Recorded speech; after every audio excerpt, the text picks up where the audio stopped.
Good morning. Welcome back to the One Celtic Fans View. It is a game day. I am doing a pre-recorded because I'm on my way to the airport to pick up my mother before the game today. Perfect timing, isn't it? I hope you're all well today. I hope the nerves aren't too bad, and I hope that yous that have already left to head to the game haven't had too much to drink. Or maybe just have a bit more just to calm the nerves. When you look at it, the top of the table, Hearts are on 41 points. Celtic are on 38 points. And the Rangers are on 35 points. Motherwell are on 33. If it's a draw today and Motherwell win, can Motherwell enter a title race? Now that would be maybe the highlight of the season for Scottish football. Maybe not Celtic, and maybe a draw would be a good result today. It would put Motherwell above Rangers again. Both played, Motherwell's played a game more, but it puts a bit of pressure on them.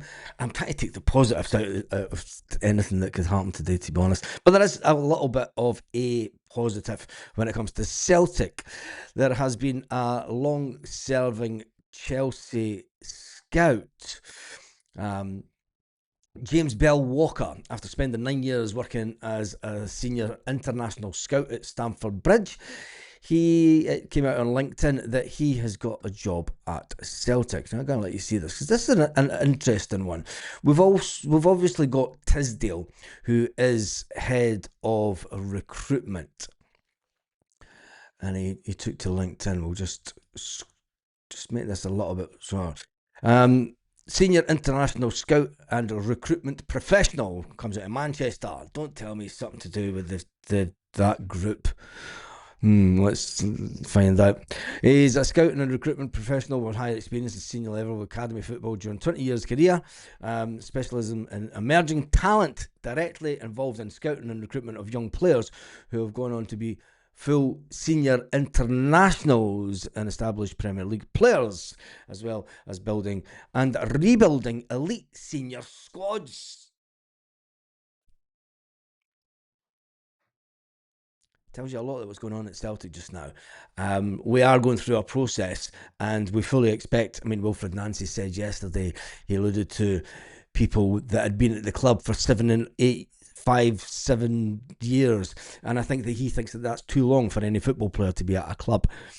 We all know that Callum McGregor's coming towards the end of his career. There's a lot of Celtic fans would happily see the back of Callum McGregor, to be honest. They think that he's Mr. Captain Pointy, and it'll be interesting to see what the situation is with that. You've then got the likes of James Forrest, who is coming to the end of his career at Celtic, 17 seasons.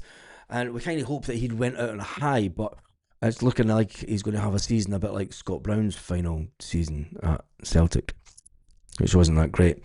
A new adventure starts today, says James Bell Walker. Delighted to be joined Celtic F, a huge club with huge ambitions.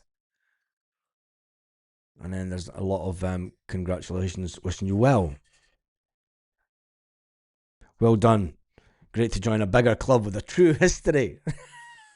I love LinkedIn, even though these professionals, and then it does have a lot of good luck. So it's interesting that we do bring this guy in to Celtic.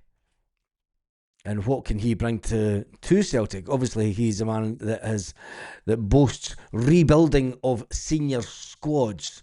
And that's what Celtic are going through at the moment. Thank you, hand of God. And the coffee this morning, try and get it warm. But he is a man that has plenty of experience. And is this what's needed? Now, no matter what the result is today, we will not be getting rid of Wilfred Nancy. I think that he will be given to the end of the season, whether we like it or not. I'm going to be honest. I think that, the board are set on a season of transition. And if that season of transition means not having the success that we had in previous seasons, although they would like to try and have some kind of success, winning the leagues is a must. I think that there is definitely things going on in the background at Celtic FC that we are not we're not privy to. We pick up stuff that comes off of Twitter and stuff and LinkedIn when these professionals are brought into the club. But anyway, tell me what you think about that, and tell me what you think about the game today, because let's face it, Wilfred Nancy is missing quite a number of players when you look at the squad. Is he going into this game with one hand tied behind his back after 5 defeats in 7 games? Will Fraud, as some people are calling him, is up against it. Nancy's convinced that his 3-4-3 system will work. Some of us fans wanted a new system. We were fed up of the 4-3-3 played under the previous managers. We were fed up of the side-to-side passing under Brendan Rodgers. Ultimately, he's without 8 first-team players. He's without Kelechi Iheanacho. He's without Alistair Johnston. He's without Callum Osmond, who was coming on to a game. He's without Marcelo Srirachi. He's without Jota, Cameron Carter-Vickers. Connect is at the African Cup, as is Michelangelo Balak-Wisha. That's your first team. That's your first team. You would have Callum Osmond on the bench. And I think we need to take a little bit of a realism on what can be achieved when you're missing so many first team players. I don't think that there's any manager in recent history that has had it's not Casper, just noticed that's still on there. Take it down. No offence, Casper, if you're watching this morning before you get on the team bus. But I can't think of a manager in recent history. I mean, the COVID season was bad, but how many players were out injured that season? I don't think there was as many. But when it comes to, oh, thank you, a little bit of cake as well. Look at that. That's just unbelievable, honestly. Before I run to the airport, when you have so many players out injured, now the other team will say, look, we've got players out injured as well. But when you've got the core of a team, Jota, Cameron Carter-Vickers, Alistair Johnston, you could say that Iheanacho was brought in to be a first-team regular starter, first-team choice striker. And we're going to be running out with Johnny Kenny today, who's at best third-choice striker at Celtic. The guy gets far too much pressure on him for being ultimately a third-choice striker.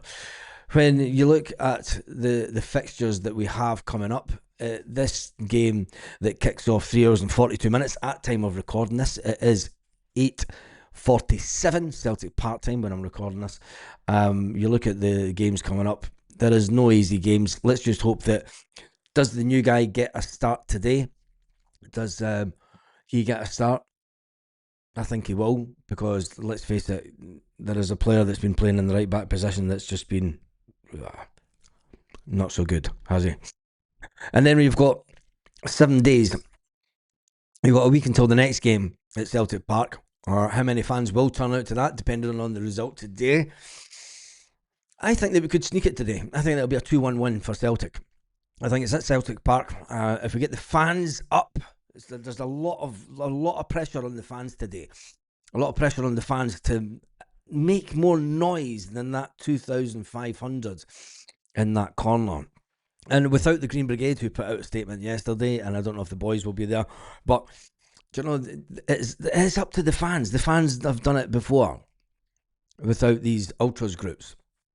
And maybe the tide is turning. Maybe the stadium needs to get back to what it was and be very vocal and push this team on, because these players definitely need you. And I know that a lot of you may not like the manager this morning, and you may want the manager gone. And there are certain Celtic supporters that will say, do you know what, let's just get beat today and get rid of this manager. It won't happen, unfortunately. I get it. Trust me, I do get it. Having lived through numerous bad managers in my lifetime at Celtic, does this come across as one of the worst? I'm not too sure, because social media makes everything a bit more instant and reactive. And if he gets the win today, does he get a bye? And we know how fans, any football fans are, they can be quite fickle, and they'll live for the moment and they'll live for the victory. So onwards and upwards, my dear friends, onwards to victory. And as a great Irishman says that I follow me, I'm delicious. On that note, Tell me what you think the score will be today. I will be live an hour and around about 10, 15, 20 minutes before kick-off to do the team news as it comes out. It may have come out just by the time I go live because I have to leave in 5 minutes to go to the airport. On that note, have a fantastic day, Celtic fans, wherever you are, all around the world.